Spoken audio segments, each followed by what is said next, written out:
नमस्कार, मैं GRS news के लिए गिरीश कर रहा हूँ। आज के इस ब्लॉग में मैं एक प्रश्न से अपने ब्लॉग की शुरुआत कर रहा हूँ। क्या आरक्षण के मामले पर नीतीश कुमार ने केंद्र की सरकार यानी कि नरेंद्र मोदी को, देश के प्रधानमंत्री नरेंद्र मोदी को फंसा दिया? ये बात मैं इसलिए कह रहा हूँ कि बिहार की सरकार ने यानी कि मुख्यमंत्री नीतीश कुमार ने जाति जनगणना का कराकर और उसके आंकड़े सार्वजनिक करके न सिर्फ केंद्र सरकार को वन अल राजनीतिक दलों को जो कि जाति जनगणना के खिलाफ थे और जो लोग आरक्षण की भी जिन्होंने खिलाफत की वो भी लोग बैकफुट पर आ गए थे। सभी पार्टियों को उन्होंने बैकफुट पर आने के लिए विवश किया था। उन्हीं नीतीश कुमार ने कल एक और बड़ा दांव चलते हुए आरक्षण को नवी सूची में डालने की बात कह के गेंद को केंद्र सरकार के पाले में डाल दिया है। निश्चित तौर पर राज्य सरकारें समय समय पर जाति वोट बैंकों के चक्कर में विभिन्न प्रकार के आरक्षण की घोषणा करती रहती हैं, लेकिन जिस तरह से उसे कोर्ट में चैलेंज किया जाता है उसको कोर्ट में चैलेंज न किया जा सके और न ही कोर्ट उसकी सुनवाई कर सके, इसको लेकर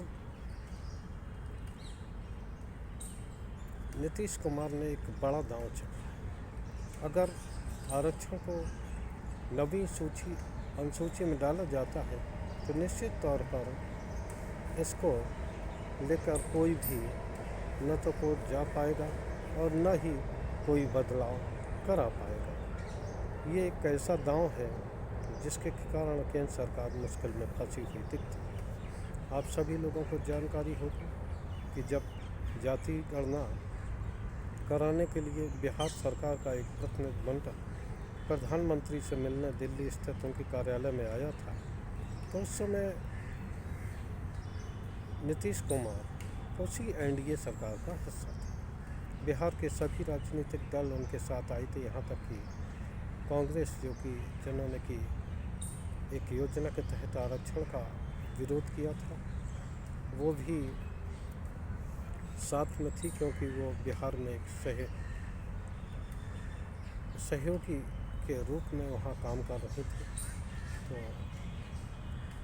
तब प्रधानमंत्री ने इस बात को मना नहीं किया था कि वो जाति जनगणना नहीं कराना चाहिए, लेकिन अभी कई महीनों से भारतीय जनता पार्टी ने एक स्टैंड लिया था कि वो किसी भी कीमत पर जाति जनगणना नहीं कराएंगे।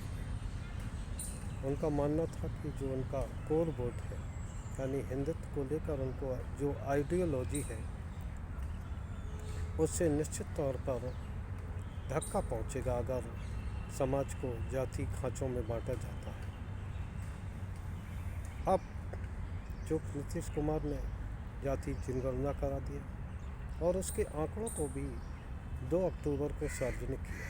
निश्चित तौर पर उन्होंने अपने मतों में वृद्धि की है, अपना आधार भी बढ़ाने की कोशिश की है।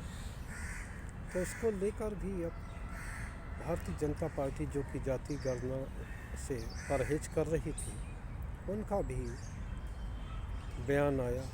सबसे ताकतवर मंत्री देश के गृह मंत्री अमित शाह ने कहा कि भारतीय जनता पार्टी जाति जनगणना के खिलाफ नहीं, लेकिन इस बात से परहेज किया न उन्होंने कोई तथ्य बताई कि जाति जनगणना वो कराएंगे कि नहीं कराएंगे, जबकि विपक्ष की अन्य सरकारों ने ये स्पष्ट तौर पर खासकर कांग्रेस ने ये घोषणा की कि जब भी वो सत्ता में आएंगे जाति जनगणना निश्चित तौर पर।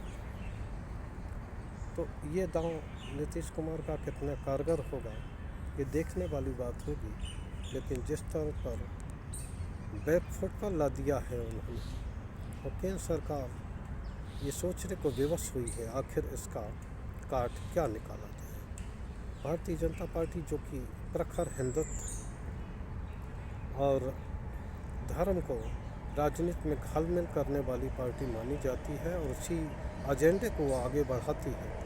निश्चित तौर पर ये जो मंडल का दांव नीतीश कुमार ने खेला है वो कितना भारी पड़ेगा ये तो भविष्य में देखने की बात होगी, लेकिन निश्चित तौर पर भारतीय जनता पार्टी की जो भी 2 बार से बढ़त हुई है, चाहे वो 2014 के लोकसभा चुनाव में हो, 2019 के लोकसभा चुनाव में रहे हो, ये इसमें पिछड़े वर्गों का सहभागिता बहुत बड़े पैमाने पर हुआ।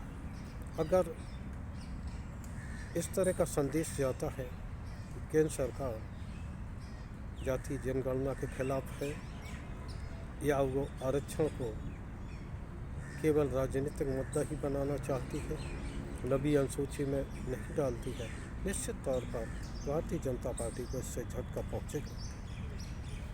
राज्य सरकार आरक्षण तो दे सकती, लेकिन नबी सूची में उस आरक्षण को या किसी मुद्दे को डालने का अधिकार सिर्फ केंद्र सरकार को है। देखना यह है कि केंद्र सरकार अब बिना बुलाई इस मुसीबत से किस प्रकार पार पाती है, क्योंकि अगर वो इनकार करती है तो निश्चित तौर पर विपक्षी दल आगामी लोकसभा के चुनाव में इसे एक मुद्दा बनाकर केंद्र सरकार को घेरने का प्रयास करेंगे और हो सकता है जो पिछड़े वर्गों ने लामबंदी की थी भारतीय जनता पार्टी के पक्ष में वो उनके लिए खतरा साबित है। निश्चित तौर पर अब जो दांव नीतीश कुमार ने फेंका है ये भारतीय जनता पार्टी को असहज करेगा। देखना ये है कि भारतीय जनता पार्टी का नेतृत्व खासकर प्रधानमंत्री नरेंद्र मोदी किस प्रकार इस मुद्दे से निजात पाते हैं या किस दशा में भटकाने का प्रयास करते हैं। आज के ब्लॉग में बस इतना ही। जय हिंद, जय भारत।